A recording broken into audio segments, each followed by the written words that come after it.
Film dibuka dengan sebuah berita TV yang menampilkan Dr. Ellis, seorang dokter yang mengklaim telah menemukan obat kanker sob. Dalam wawancaranya, Ellis menjelaskan bahwa pengembangan obat ini berawal dari modifikasi virus campak melalui rekayasa genetik yang dia yakini kalau virus tersebut bisa menjadi obat yang manjur. Ellis juga menyebut bahwa obat ini telah diuji pada sekitar 10.000 manusia dan menurut klaimnya, seluruh percobaan tersebut menunjukkan hasil yang berhasil. How many people have you treated so far?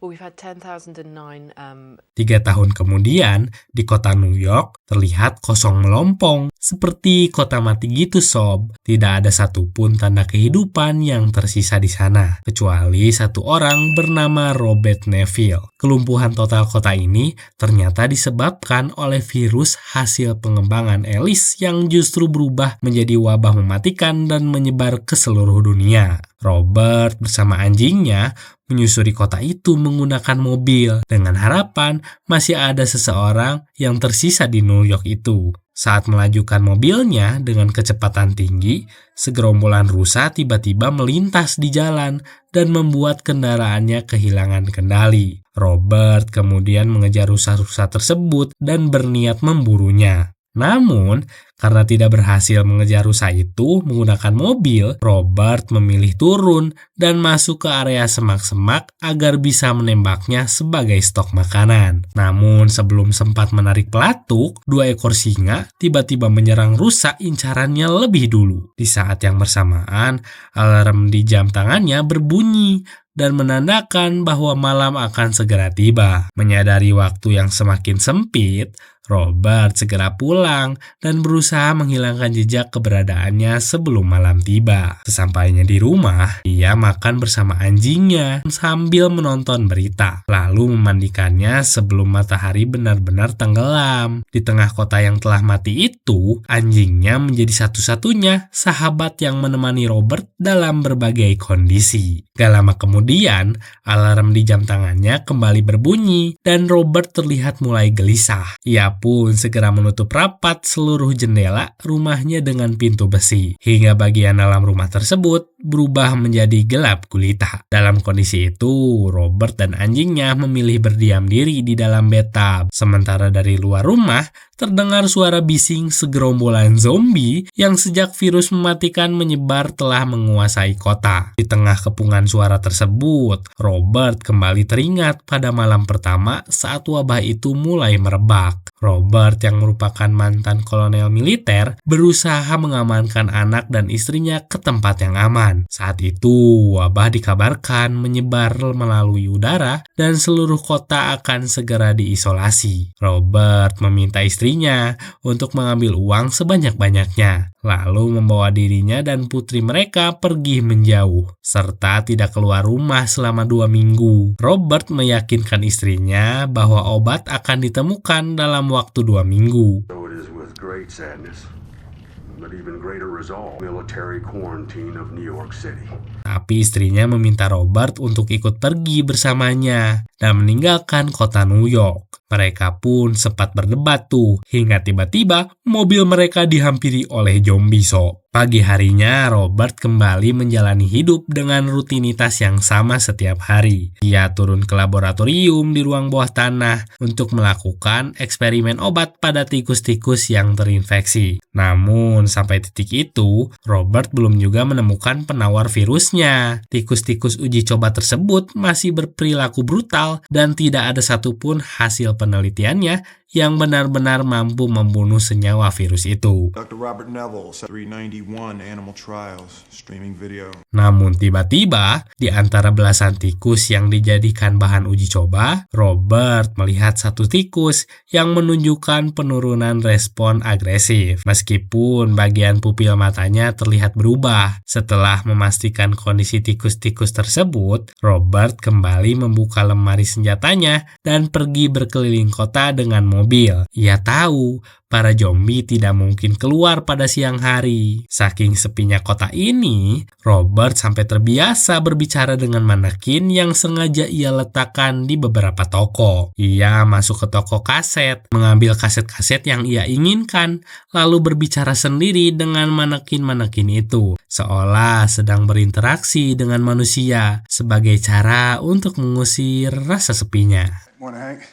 Midway through the G's. Setelah dari toko kaset, Robert pergi ke ladang jagung dan memanen jagung yang sudah siap diambil. Dari sana, ia mendatangi apartemen kosong yang telah lama ditinggalkan penghuninya. Semua ia lakukan untuk mencari makanan dan peralatan lain yang bisa membantunya bertahan hidup. Mulai dari bahan pangan, lampu, hingga barang apapun yang masih berguna. Saat hendak meninggalkan apartemen itu, Robert melihat sebuah ruangan yang masih tertata rapi. Tampak seperti telah dipersiapkan sebagai hadiah gitu loh sob. Namun ditinggalkan lebih dulu oleh pemiliknya. Setelah itu, ia pergi mengisi bensin mobil sampai menyiarkan pesan melalui seluruh frekuensi radio. Robert menyampaikan bahwa jika masih ada orang yang selamat loh, ia akan menunggu setiap siang hari di pelabuhan dan siap membawa mereka tinggal bersamanya. The South Street Seaport every day at midday.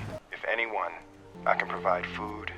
Saat Robert sedang bermain golf di atas sayap pesawat, anjingnya tiba-tiba memberi tanda melihat sesuatu. Ternyata itu seekor rusa. Robert dan anjingnya pun kembali berburu rusa di antara bangkai-bangkai mobil yang ditinggalkan. Saat pengejaran berlangsung, anjingnya mengikuti rusa tersebut hingga masuk ke dalam sebuah gedung yang sangat gelap. Ketika menyusuri gedung itu, Robert mendengar suara rusa yang mengaum, seolah sedang diterkam. Ia pun mengikuti arah suara tersebut dengan langkah pelan sambil memanggil anjingnya dengan suara lirih. Semakin masuk ke dalam, Robert melihat darah bercucuran di sepanjang tangga. Ia menaiki anak tangga itu hingga menemukan kepala rusa yang tergeletak. Dan gak lama kemudian, dia menyadari ada segerombolan zombie di hadapannya. Wow, kabur! Robert berhasil menemukan anjingnya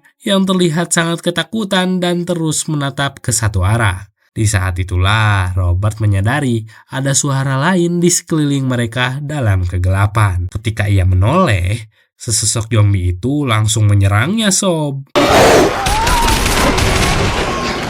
Beruntungnya, saat Robert hampir diterkam zombie tersebut, ia langsung melompat keluar dari jendela. Sementara zombie-zombie itu mati terkena sinar matahari.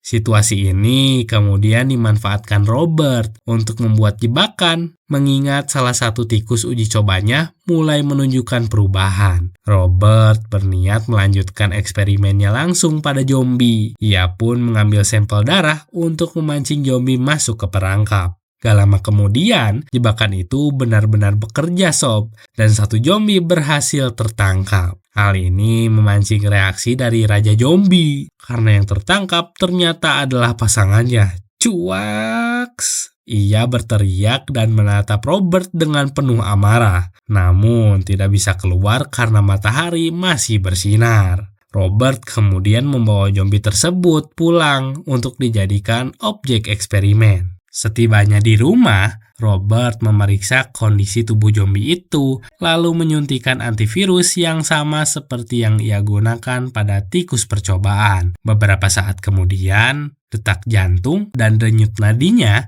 mulai menurun dan terlihat lebih normal. Robert sempat mengira percobaannya berhasil, namun tiba-tiba zombie itu kembali bereaksi agresif. Gak lama setelah itu, zombie tersebut mati sob.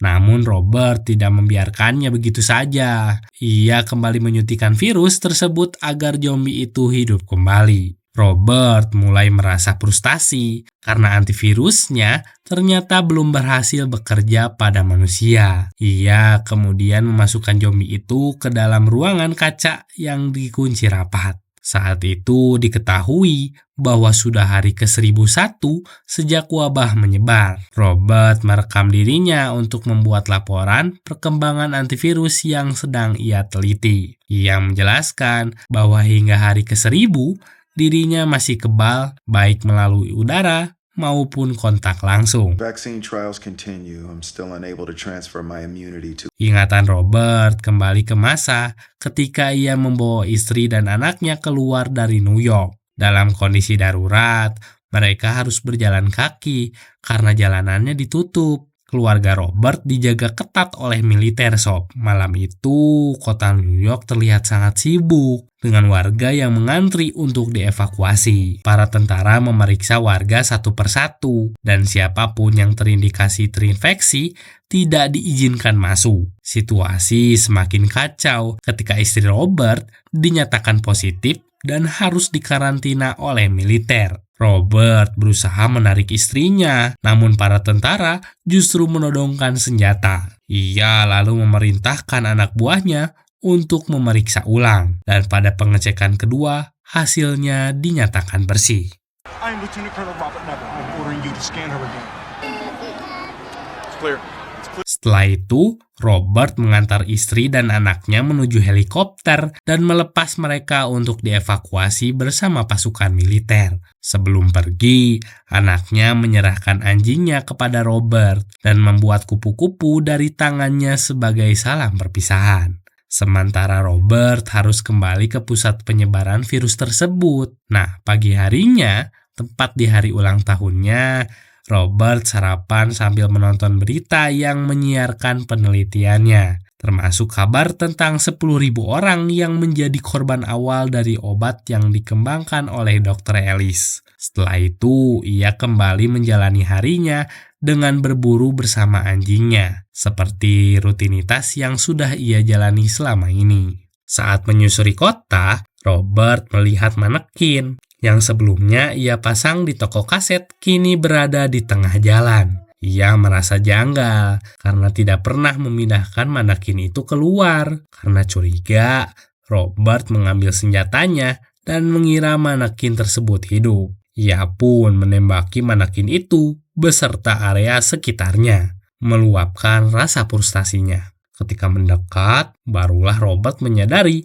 bahwa semua ini adalah jebakan yang dibuat oleh Raja Zombie. Ia pun terperangkap, kepalanya terluka, dan darahnya meninggalkan jejak. Robert tidak sadarkan diri cukup lama tuh di situ, dan baru terbangun saat matahari hampir terbenam dan keadaan mulai gelap. Ia segera mencoba melepaskan ikatan di kakinya. Setelah berhasil melepaskan diri, kakinya justru tertancap pisau, dan dalam kondisi itu Robert terpaksa merangkak menuju mobilnya sebelum cahaya matahari benar-benar hilang. Saat hampir mencapai mobil, Robert melihat jendela rusak yang sebelumnya ia gunakan untuk melarikan diri dari kejaran zombie. Namun anjingnya justru terus menggonggong ke arah gedung tersebut, memancing anjing-anjing zombie keluar. Karena masih ada sinar matahari, mereka belum bisa menyerang. Robert akhirnya sampai di sisi mobil tepat ketika matahari terbenam, lalu langsung menembaki anjing-anjing zombie itu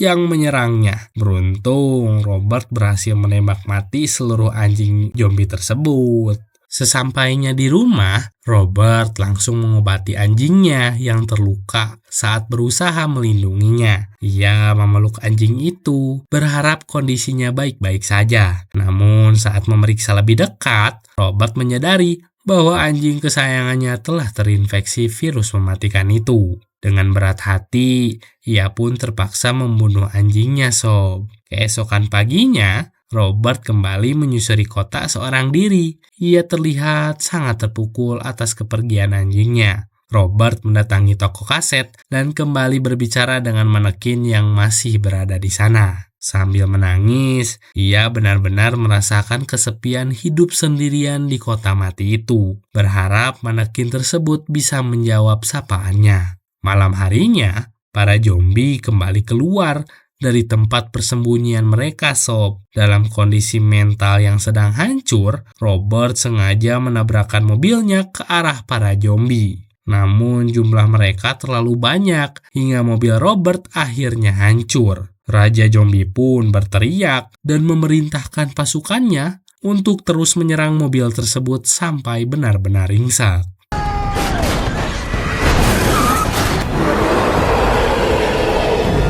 Saat Robert sudah tidak bisa melarikan diri, Raja Zombie menghampirinya dengan niat membunuh. Namun tepat sebelum itu terjadi, sebuah cahaya tiba-tiba muncul dan membunuh para zombie itu. Robert ternyata diselamatkan oleh seorang perempuan yang kemudian menanyakan alamat rumahnya. Robert mengatakan bahwa para zombie tidak mengetahui lokasi rumahnya dan tidak boleh sampai ketahuan. Mereka pun harus menunggu hingga fajar agar jejaknya tidak tercium. Setelah itu, Robert kembali pingsan. Dalam ingatannya, Robert kembali ke momen terakhir saat ia melihat anak dan istrinya. Ketika helikopter yang mereka tumpangi sudah lepas landas dan bersiap pergi, situasi di sekitar mendadak kacau. Beberapa helikopter evakuasi, yang lain menabrak jembatan karena digelantungi zombie. Memicu ledakan besar, salah satu helikopter yang jatuh itu kemudian menabrak helikopter yang membawa anak dan istrinya. Saat Robert terbangun, ia terkejut karena sudah berada di rumah. Kakinya telah dijahit dan lukanya telah dibersihkan. Dari arah dapur, terdengar ada suara. Robert mengambil senjatanya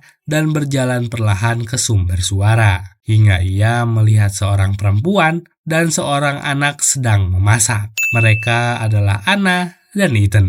Meski masih merasa aneh, mereka akhirnya makan bersama. Anna menjelaskan bahwa ia datang karena mendengar siaran radio Robert dan sempat menunggu seharian di pelabuhan. Anna juga mengatakan bahwa mereka berniat pergi ke Vermont, tempat yang menurutnya masih dihuni oleh orang-orang yang selamat.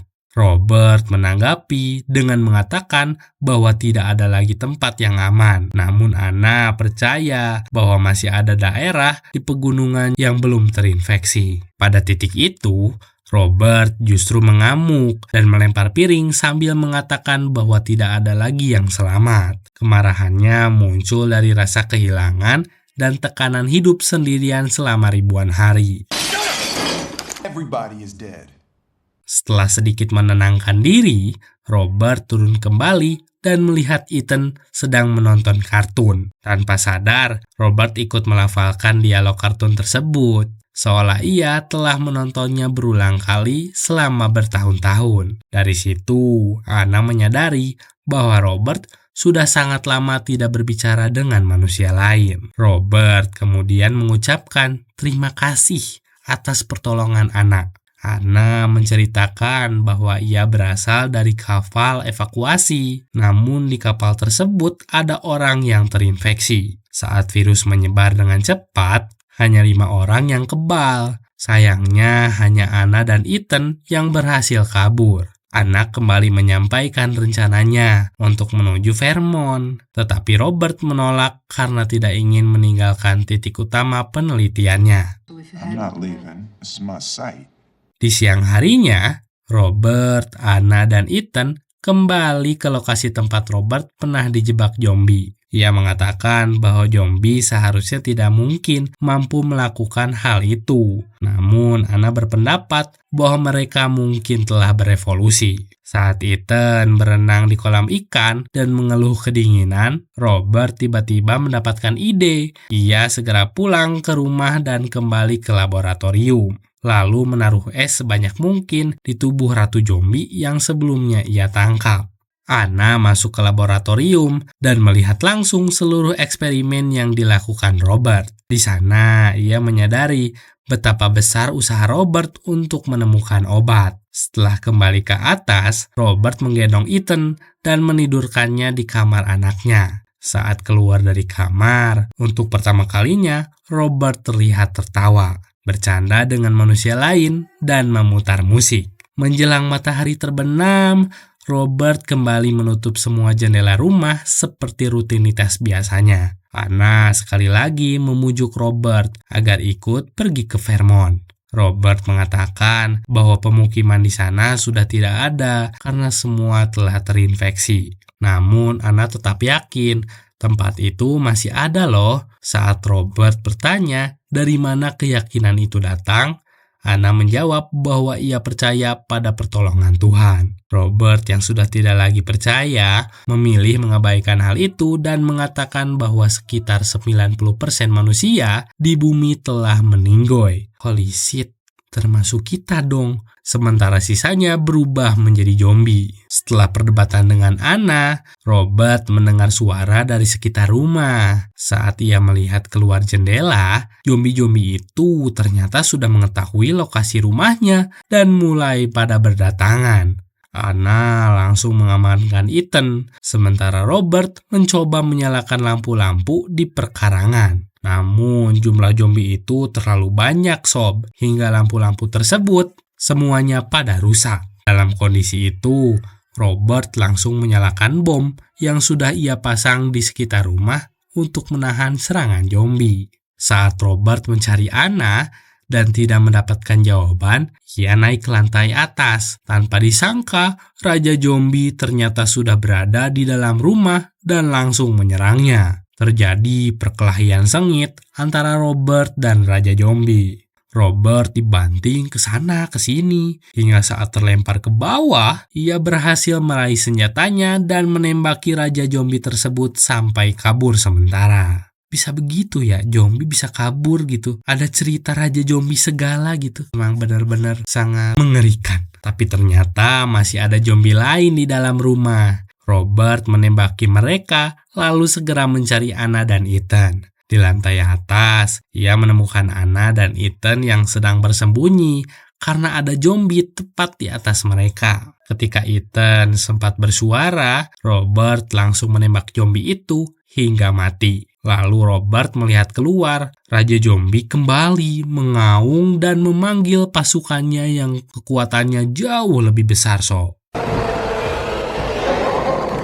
Dalam kondisi rumah yang terus diserang, mereka bertiga turun dan bersembunyi di laboratorium. Di sana, Robert menyadari bahwa obatnya bekerja dan karena Ratu Zombie yang menjadi objek eksperimen terlihat semakin tenang. Namun para zombie itu tetap berhasil mencapai laboratorium, sehingga Robert yang mulai memahami bahwa zombie-zombie ini telah berevolusi dan memiliki nalar. Mencoba memberitahu bahwa ia telah menemukan obat dan bisa menyelamatkan mereka. Raja Zombie tidak menghiraukan hal itu dan terus mendorong dinding kaca laboratorium hingga retak semua, membentuk pola kupu-kupu sama seperti tanda di tubuh Ratu Zombie. Bentuk itu juga mengingatkan Robert pada anak-anaknya yang menyukai kupu-kupu. Robert kemudian meminta Anna membuka pintu ruangan kaca dan mengeluarkan Ratu Zombie tersebut.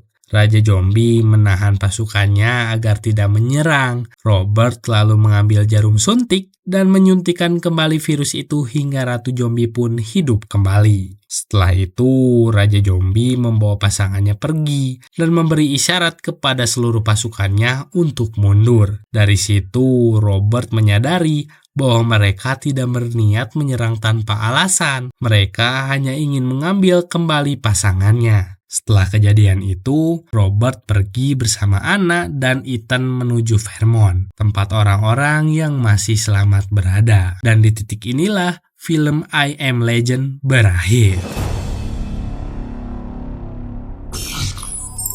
Bukan sebagai cerita tentang manusia melawan monster, tapi tentang sudut pandang tentang bagaimana rasa takut dan obsesi bertahan hidup bisa membuat seseorang lupa bahwa di sisi lain ada makhluk yang juga sedang berjuang mempertahankan dunianya sendiri. Film ini mengingatkan kita bahwa bertahan hidup bukan cuma soal kuat secara fisik, tetapi juga soal memahami kapan kita harus berhenti melihat dunia hanya dari satu sisi. Ada 2 kutipan nih yang relevan dengan pesan film ini. Pertama, ada kutipan pesan dari Albert Einstein yang pernah berkata begini, "Perdamaian tidak bisa dijaga dengan kekuatan, tapi hanya bisa dicapai dengan pemahaman." Idih, cakep. Kutipan ini juga terasa pas karena konflik di dalam film ini sebenarnya bukan soal siapa yang paling kuat, tapi siapa yang mampu memahami